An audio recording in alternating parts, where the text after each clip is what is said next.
아주 옛날 깊은 바닷속에 용왕님이 살고 있었습니다.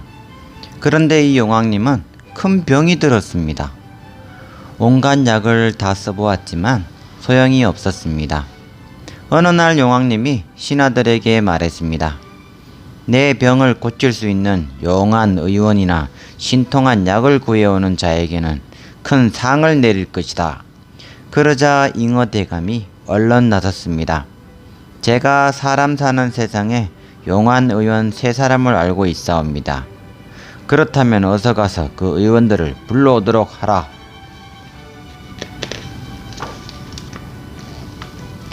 며칠 후 잉어대감은 새 의원을 데리고 용왕님께 갔습니다. 새 의원은 용왕님을 진찰한 다음 말했습니다. 항송하오나 용왕님의 병은 저희들 의술로는 고칠 수가 없습니다. 이 말에 용왕님은 가슴을 치며 탄식했습니다. 아, 슬프구나. 그렇다면 영영 병을 고칠 수 없다는 말이오. 그러자 한 의원이 말했습니다. 용왕님, 방법이 있긴 하나 아주 어려운 일이옵니다. 그게 무엇이요? 인간 세상에 토끼라는 짐승이 있는데 토끼의 간을 잡수시면 되옵니다.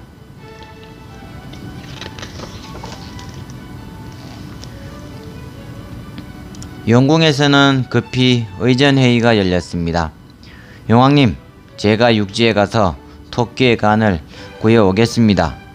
문어가 먼저 말했습니다. 문어대감이 다녀오겠다고.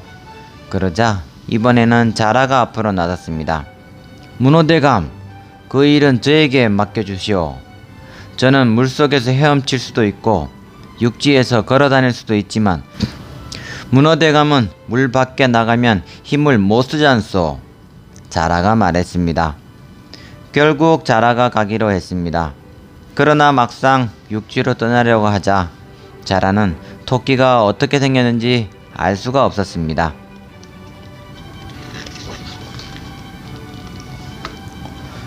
용왕님, 저는 용궁에서만 살았기 때문에 토끼란 놈을 한 번도 본 적이 없사옵니다.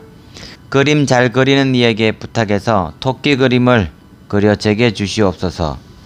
용왕님은 즉시 용궁에서 그림을 가장 잘 그리는 자를 뽑아 그에게 토끼 그림을 그리도록 명령했습니다.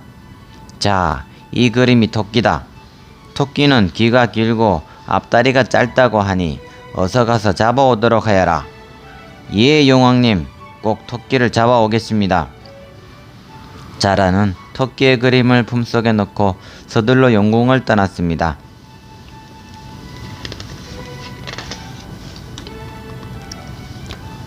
자라는 부지런히 헤엄을 쳐서 얼마 후 육지에 닿았습니다. 때는 마침 봄이라 육지에는 예쁜 꽃이 피어있고 나비들이 춤추듯 날아다니고 있었습니다. 아, 참으로 아름답구나. 자라는 육지의 아름다운 경치에 감탄하며 엉금엉금 기어 토끼가 있는 산으로 갔습니다. 거기서 자라는 본 적도 없는 많은 짐승들이 뛰어다니는 것을 보고 깜짝 놀랐습니다. 야, 짐승들이 많기도 하구나. 그때 풀숲에서 귀가 긴 짐승이 깡총깡총 뛰어나왔습니다. 그림을 꺼내보니 틀림없는 토끼였습니다. 여보시오, 토끼님. 자라는 토끼를 쫓아가며 소리쳤습니다. 토끼는 귀를 쫑긋하고 자라를 보았습니다. 누구신데 나를 부르시죠? 나는 남쪽 바닷속 용궁에서 온 자라요. 용궁이라고요? 나는 산속에서만 살았기 때문에 그런 곳이 있는 줄은 몰라요. 그러시겠죠? 그런데 토끼님은 소문대로 정말 잘생기셨습니다. 쫑긋한 귀에다 반짝거리는 눈, 게다가 부드러운 털, 날씬한 다리. 아유, 자라님도 참 칭찬이 지나치십니다. 토끼는 자라의 칭찬에 기분이 좋아 껄껄 웃었습니다.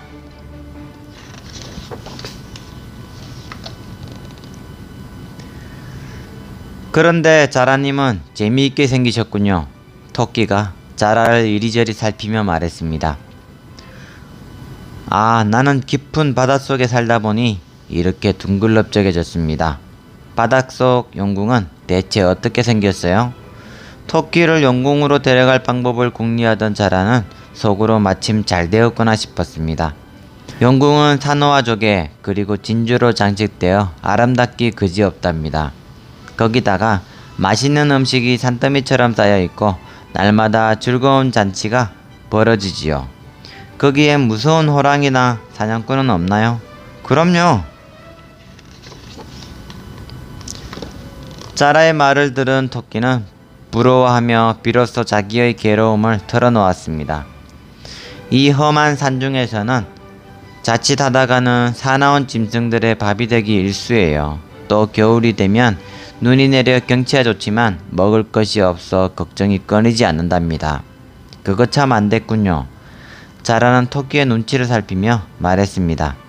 그뿐인 줄 아세요? 사냥꾼까지 나타나서 활을 쏘아대는 바람에 무서워 죽겠어요. 그래서 토끼님의 귀가 이렇게 커졌군요. 네, 짐승이나 사냥꾼의 발소리를 잘 들어야 하니까요.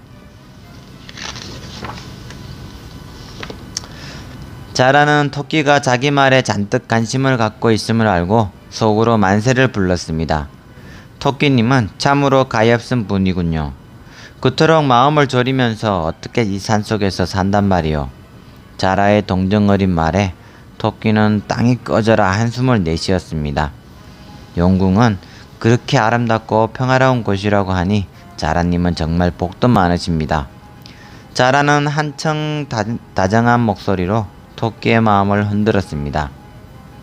우리 용궁은 먹을 것 걱정도 잡아먹힐 걱정도 할 필요가 없어요. 토끼는 그 말에 귀가 솔깃하여 눈을 빛냈습니다. 나도 그런 곳에서 하루라도 마음 편히 살아보고 싶어요. 자라님이 정말 부러워요. 자라는 이제야말로 용궁으로 가자는 이야기를 꺼내도 괜찮다고 생각했습니다. 저 토끼님, 자라는 부드럽고 은근한 목소리로 토끼를 불렀습니다. 왜 그러세요? 토끼님 이야기를 들으니 불쌍해서 혼자 돌아갈 수가 없군요. 옛말에 위험한 곳에는 가지 말고 어지러운 나라에서는 살지 말라고 했죠. 그래서요. 토끼의 동그란 두 눈이 다시 반짝 빛났습니다. 자라는 침을 꿀꺽 삼키고 나서 말했습니다. 나와 함께 용궁에 가 보시지 않겠습니까? 토끼의 마음이 끌리는 눈치였으나 다음 순간 얼굴빛이 흐려졌습니다. 바닷속 용궁이 그렇게 좋다니까 보고 싶은 생각은 간절합니다. 그렇지만 나는 본래 육지에 사는 짐승이라서 물속에 들어가면 귓구멍, 콧구멍 그리고 입으로 물이 들어가 바다 밑으로 가라앉아 버릴 거예요. 하하하, 그런 걱정은 마십시오. 나와 함께 가면 절대 가라앉지 않아요. 내 등에만 업히면 됩니다. 토끼는 눈을 깜빡거리며 갸우뚱했습니다. 자라님, 실은 내가 어젯밤에 이상한 꿈을 꾸었습니다. 그 꿈이 자꾸 마음에 걸리는군요. 토끼가 근심스러운 표정으로 말했습니다. 꿈이라고요? 어떤 꿈을 꾸셨지요? 내가 꿈풀이를 잘하기로 유명하답니다. 그러니 어서 말해보세요. 자라의 말에 토끼는 잠시 망설이다가 입을 열었습니다. 생각만 해도 끔찍해서요. 실은 칼이 내 뱃속으로 들어오고 몸에 붉은 피칠을 하는 꿈이었어요. 이 말을 하고 토끼는 바르르 떨었습니다. 자라는 잠시 생각하다 무릎을 쳤습니다.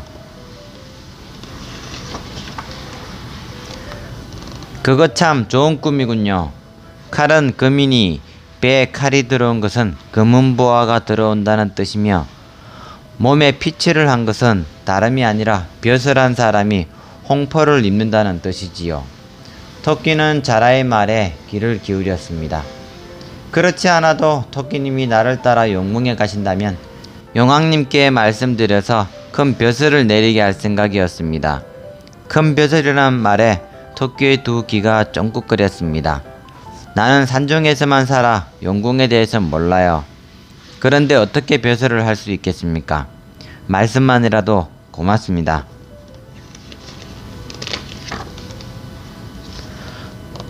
무슨 말씀을 생김새로 보나 겸손한 성품으로 보나 벼슬을 하고도 남습니다. 조금도 염려하지 마시고 용궁에 같이 가십시다. 토끼는 눈을 깜빡이더니 말했습니다. 그럼 용궁 구경이나 한번 해볼까? 토끼와 자라는 바닷가에 이르렀습니다. 토끼님, 어서 내 등에 올라타세요. 자라는 등을 돌려댔습니다. 토끼가 올라타자 자라는 재빨리 물속으로 헤엄쳐 들어갔습니다. 토끼는 용궁에 가서 벼슬을 하며 호강할 생각을 하니 기뻤습니다. 자라는 아무것도 모르는 토끼가 불쌍했습니다. 야, 가연, 듣던 대로 아름답구나. 토끼는 신기한 듯 사방을 둘러보았습니다. 자라는 온 힘을 다해 헤엄쳐서 얼마 후 용궁에 닿았습니다. 자, 토끼님, 이제 다 왔습니다.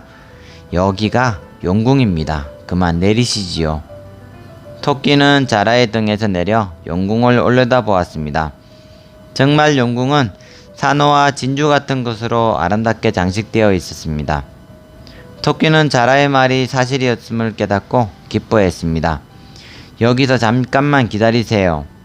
용왕님께 토끼님이 오셨다고 아뢰고 오겠습니다.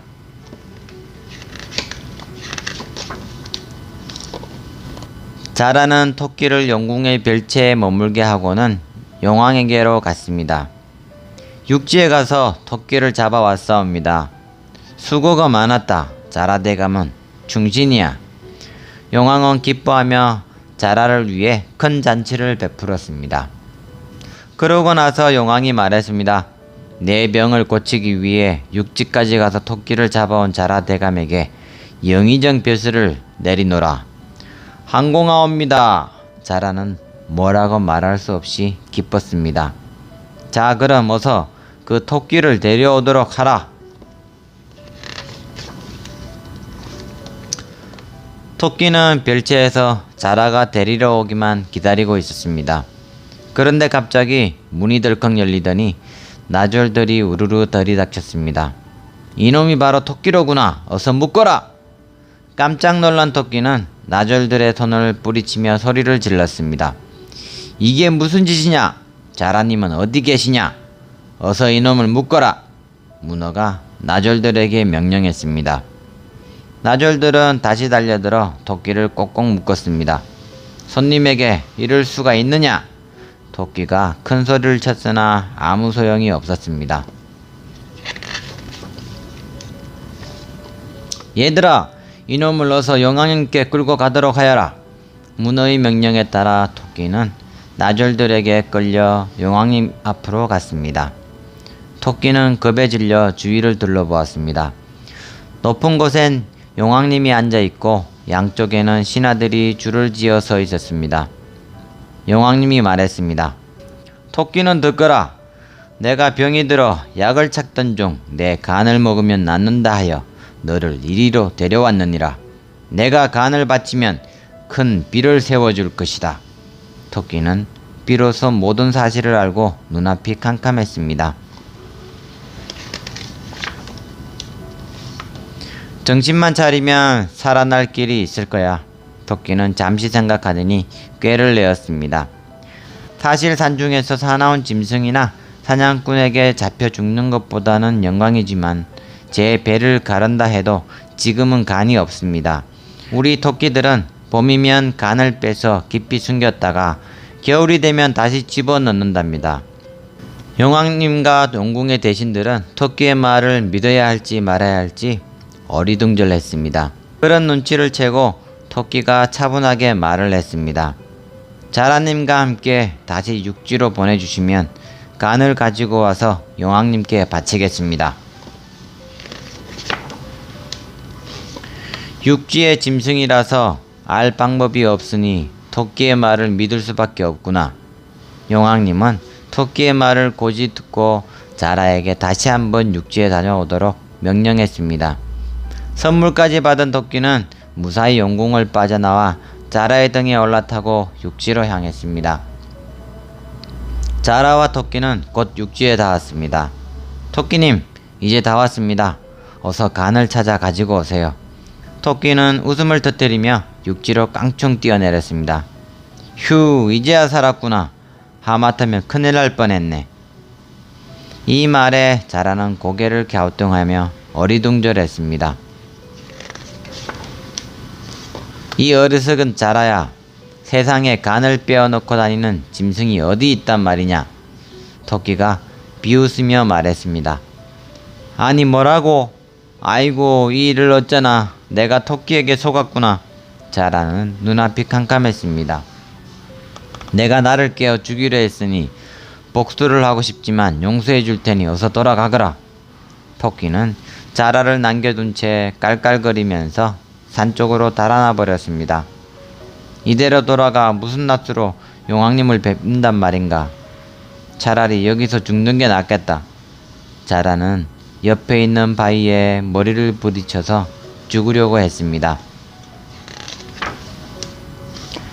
내 깨가 모자라 토끼에게 속았으니 우리 용왕님 병은 어떻게 고친단 말인가. 에잇! 자라는 바위에 머리를 찧으면서 울었습니다. 그때 하늘에서 우렁찬 목소리가 들렸습니다. 자라야, 내 말을 들어라. 소리나는 쪽을 바라보니 머리와 수염이 하얀 신령님이 구름을 타고 있었습니다. 내 충성심이 하도 가득하여 용왕의 병을 고칠 약을 줄 테니 가지고 가거라. 신령님은 황금빛 알약을 주었습니다. 자라는 신령님에게 큰절을 하고 궁으로 돌아갔습니다. 그 약을 먹은 용왕님은 병이 깨끗이 나았습니다.